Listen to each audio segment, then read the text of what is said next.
નામ રાવળ કિશોરભાઈ દલપતભાઈ છે. મારું ગામ ધારેશ્વર છે અને હાલ અમે જે ખેતરમાં ઊભા રહીએ છીએ તે ખેતર પાણીનો ખૂબ જ ભરાવો થાય છે, તેથી કરીને કપાસને ઉગાડવામાં ખૂબ જ તકલીફ પડતી હોય છે.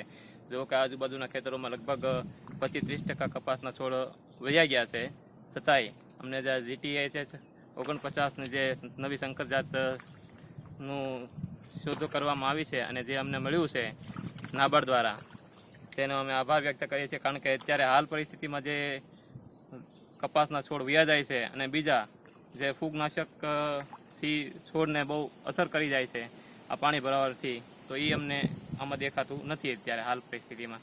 એની સાથે ટ્રાઇકોડર્મા આપવામાં આવેલું છે જે કીટ, એ ટ્રાઇકોડર્માથી અમને ફૂગનાશક અને બેક્ટેરિયામાંથી જે નુકસાન કરતા જે બેક્ટેરિયા હોય એનો નાશ કરી અને છોડને તંદુરસ્ત રાખે છે.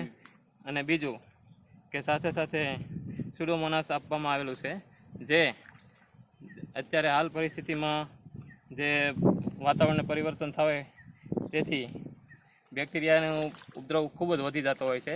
તેને અટકાવી રોગનાશક છોડને રાખે છે અને ફોસ્ફરસ તે છોડને પૂરું પાડવામાં આવે છે. અને ત્રીજું NPK કલ્ચર જે આપવામાં આવેલું છે તે છોડને નાઇટ્રોજન, ફોસ્ફરસ ને પોટાશનું પૂરું પાડતા હોય છે, પણ જે જમીનમાં આપણે નાખતા હોય તેનું વધારાના જાતની જે ફોસ્ફરસને જે જથ્થો હોય તે જમીનમાં પડ્યો હોય છે. પણ જ્યારે આ NPK કલ્ચરનો આપણે ડ્રેસિંગ કરીએ છીએ ત્યારે જે જમીનમાં પડેલું જે હોય તેને છોડને આપી અને એને ખાતરના એક રૂપાંતરમાં પ્રવેશ કરે છે. બરોબર છે. આ પ્રમાણે કિશોરભાઈ, હવે આપણે 49 નંબરની વેરાયટી અને બાજુમાં આપણે કંટ્રોલ પ્લોટ છે એ વેરાયટી છે, હવે એમાં આપણે તફાવત શું છે અત્યારે? તફાવત અત્યારે એ છે, બાજુમાં ATMનું વાવેતર કરેલું છે. બરાબર છે.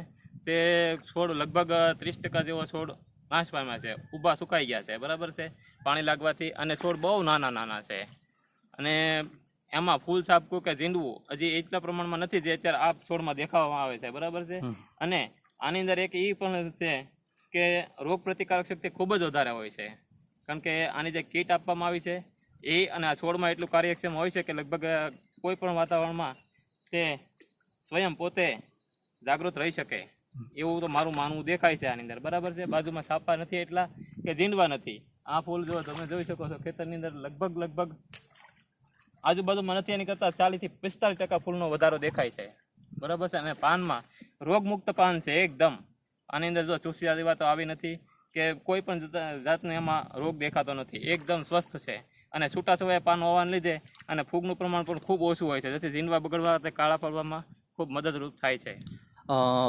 કિશોરભાઈ, હવે આપણે આ બધી વેરાયટી તમે વાત કરી, તો આમાં આ તમારે આ વેરાયટી જે તમે વાવી છે, બીજા તમારી છે બીજા કેટલા ખેડૂતો અહીં મુલાકાત લીધી? મુલાકાત લગભગ 40-50 ખેડૂતો અહીંયા આવી ગયા છે. બરાબર છે. કારણ કે અહીંયા તો પેલા પડતર જ હોય છે જમીન, પેલા તો છોડવો ઉજરતો જ નથી, પણ છોડવો ઉગાડીને મોટો કરવો એ મુશ્કેલ હોય છે. એ તો થઈ ગયો છે. સાથોસાથ જે આ હાલ પરિસ્થિતિમાં જે સાપકા ખરી જાય છે અને ઝીંડવા થાય છે, તો એ બનતી પ્રક્રિયાને જોઈ અને લોકો અહીંયા આવતા હોય છે. હવે ખેડૂતોનું શું માનવું છે આ વેરાયટી માટે? જો આ ખેડૂતોનું માનવું એવું છે કે જો આ કપાસમાં જે કપાસ આવે એની જો સરખામણીમાં આ દેખાય છે ફૂલ છાપા ઝીંડવા કપાસ થઈ જાય તો આપણે આવતી વખતે આ વેરાયટીને ટ્રાયલ કરશું. હવે આપણે આ બધી વસ્તુ છે, આપણે એમાં ટ્રાઇકોડર્મા આપ્યું, સ્યુડોમોનાસ આપ્યું, NPK કલ્ચર અને વેરાયટી. હવે આપણે તમારે કોઈ ખેડૂતોને કેવું આનો અભિપ્રાય લેવો હોય આ વેરાયટી વિશે, તમે શું કહો? તો મારું તો માનવું છે કે અત્યારે બીટી કપાસમાં આપણે આમ જોઈએ તો ખેડૂતો માટે ખૂબ ઘોર અન્યાય થઈ રહ્યો હોય એવું લાગે છે, કારણ કે ડુપ્લિકેટ બિયારણો એટલા બધા આવતા હોય છે અને ખેડૂતોને પૈસાના અભાવને લીધે કોઈ પણ એગ્રોમાંથી કે કોઈ પણ જગ્યાએથી ઘરાવ રીતે બિયારણ લઈ લેતા હોય છે. બરોબર છે. એમાં ખુલ્લે આમ લૂંટ થઈ રહી હોય એવું દેખાય છે, કારણ કે આની અંદર બિયારણને વર્ષમાં એક વખત લેવાનું હોય ને એનું ઉત્પાદન ખેડૂતને આજીવન માટે, માનો કે આખા વર્ષ માટેનું ઉત્પાદન લેવું પડતું હોય છે. બરાબર છે. તો એમાં છેતરાયા પછી આખું વર્ષ ખેડૂત હારી જાય છે, તો એ નિરાશ થઈને બેસી જાય છે. પણ આની અંદર મને એવું લાગે છે કે નવી વેરાયટી છે, સંકર જાત છે, એટલે આની અંદર સફળતા મળે તો ખેડૂતો લગભગ ઘણું ઉત્પાદન મેળવી શકશે.